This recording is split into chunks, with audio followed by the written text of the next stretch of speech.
Good morning. Welcome to your Fast Track to 7. Thank you for joining us. I'm Ashlyn Hill. And I'm Alex Larson. We kick things off with breaking news out of Crookston this morning, where an investigation is currently ongoing after scanner traffic indicated shots were fired early this morning. We've reached out to the Polk County Sheriff's Office, who have no comment at this time, but we do have a reporter on his way to the scene right now. We'll be sure to update you as soon as more information becomes available. New this morning, the owner of a now closed cigar bar in Fargo is facing federal charges, accused of leading a drug trafficking ring, bringing cocaine into the Fargo area. Barrett Proddy faces multiple drug-related charges, and according to an affidavit, two confidential sources of law enforcement admitted to buying tens of thousands of dollars in cocaine over about 3 years and later helped him transport the drugs. One of those informants was arrested during a traffic stop last June in Illinois, while authorities say they were trying to bring a kilogram of cocaine from Florida into Fargo.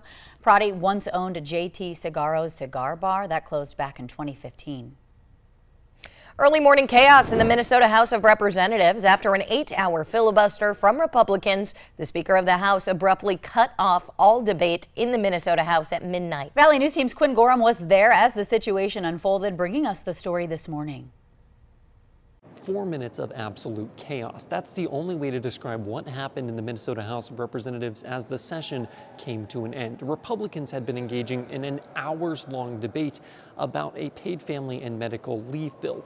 And after all of the amendments were done passing, House Speaker Melissa Hortman effectively shut down all debate for the rest of the night. Take a look. Division.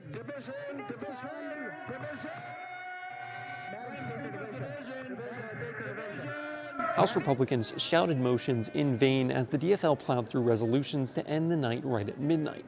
In a statement following adjournment, House GOP leadership called it, quote, silencing the voice of the minority. While the move is certainly an extreme and rare one, it may not be wholly unprecedented. A spokesperson for the House DFL explained that this kind of thing has happened before. In fact, in 2015, to end the year, Republican House Speaker Kurt Doudt deployed a similar tactic. For the Senate. Any further discussion? There being no further discussion, the clerk will take the roll on the bill. While the two examples are strikingly similar, it's important to note that the 2015 example was at the tail end of the legislative session. This year, there are still 3 voting days left. It's clear this was likely an effort from Minnesota House DFL leadership to fight back against what Republicans have been doing all week, which is effectively filibustering conversations and preventing bills from coming to the floor. We expect to hear a response from House Republicans at 11 a.m. later today. Reporting in St. Paul, I'm Quinn Gorham. Intends to address last night's situation formally. Fargo Police now asking for your help identifying and finding this man involved in multiple burglaries and bicycle thefts in Fargo. They say the thefts happened between April 22nd and May 6th. Anyone with information is encouraged to contact Fargo Police. Anonymous tips can be submitted at that number on your screen. You can text keyword Fargo PD and the tip to 847-411. After Fargo police officer Jake Wallin was killed in an ambush last summer, the entire Red River Valley rallied around the department, showing their support in countless ways. And yesterday, the nation coming together in Washington, D.C. to honor officers from all over the country who, like Wallin, were killed in the line of duty. Organizers say this was the largest national police officer memorial in 43 years. Valley News Team's Tatum Miller was there and giving us a look. There's a song all too familiar ringing through the front lawn of the Capitol. And as the noon hour hits, each white chair now holds a heavy heart. That black hole in the middle of your chest, you feel like you're being sucked into. It's like losing part of your soul.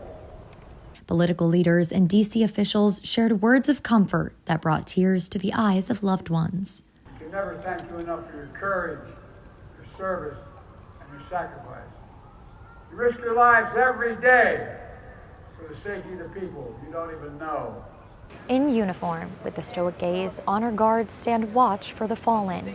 They protect these wreaths because they're more than bushels and ribbons. They carry a name, a face, a family that was once whole. 3 of these wreaths represent officers from 1,300 miles away. It's good to get out here and celebrate Jake's life and all the other officers that gave the ultimate sacrifice, and I think good for not only Fargo to get out here, but everybody else to get out here. Zach Robinson and 59 other Fargo police officers made the lengthy trip to D.C. to give them closure. No, I don't know if you can mentally prepare. It's just a lot. Just try to take it in and make the best of it. And Fargo did exactly that as they stand saluting Jake Wallin and Paul Martin's families. As National Police Week comes to a close, FPD's officers say this is an experience that will follow them for a lifetime. In Washington, D.C., Tata Miller for Valley News Live. Fargo Police will make the journey back home from D.C. today. You can, of course, count on coverage right here on Valley News Live. The Northern Valley Law Enforcement Memorial Ceremony is happening today in Grand Forks. It starts at 2 p.m. in Optimus Park. Turning our attention to the weather now, we've got a first alert weather day headed our way soon. For the details, let's send things straight over to meteorologist Lisa Green. Good morning, Lisa. Good morning. Yes, we raised that this morning for the threat for some severe storms coming up for Friday, for tomorrow. We have that possibility for a couple of storms that could produce some severe weather Friday afternoon and evening. Some of those storms may produce some damaging wind gusts and even some hail possible with those too. So we're going to be tracking that for you and keeping you up to date as we get closer. And we've got an active pattern that is still in place for us here. Looking at rain chances in the coming days. Today, yet again, most of the daytime hours will get into a break, but you can see tonight more scattered storms move in. And then there's Friday, our first alert weather day, looking at that ramp up in that threat for storms into the afternoon and evening hours for Friday. And even this weekend, I can't rule out a chance for some rain. So we're just in this active pattern. And now it's not just rain, it's the possibility for some stronger storms. And with all of this moisture, that's led to some dense fog this morning. This is our live view right now in Devil's Lake. Not a great view. We've got some dense fog there, and as we take a look at some of our visibility reports, we're at 0 in Devil's Lake. We had a moment of improvement in Can-Do. We were at a quarter mile, back down to 0 now. 0 in Langdon and Cooperstown reporting visibility at 0. In Grand Forks, we're pretty low there too. We're at 1 mile of visibility right now, and that stretches up toward Cavalier. We're at 1.5 miles. Southern Valley, it isn't as dense, but we've been seeing our fog bring about some lowering in visibility in Valley City. Right now we're at 1 mile. Fargo looking okay. Here's a look at the latest radar. Rain showers moving on, still seeing some drizzle, some light precipitation going on in northwest Minnesota. That'll be winding down. And eventually we'll get this fog out of here too. Now that the sun is up, it's going to start warming us up and that fog should dissipate. So Jamestown enjoying some sunshine at 47. Meanwhile, Grand Forks reporting a little light shower passing through. We're at 52 degrees there. It's 53 in Fargo. Out at the bus stop today, again, murky morning for some, but the afternoon looks fantastic for kids. We're looking at a lot of places getting into the low 70s and more partly cloudy skies. And as we head into the forecast beyond today, we're going to be watching out for that chance for some thunderstorms on Friday. But enjoy today. Enjoy these conditions that are going to be on the dry side here for the daytime hours. And again, it's later tonight and again Friday night that we'll have to keep an eye on the sky. Okay, we'll have to take advantage of this quick, really break. Yeah, nice break to hopefully dry things up a little bit after we got more than an inch of rain in a lot of places in the Southern Valley yesterday. Yeah, wow. Thank you, Lisa.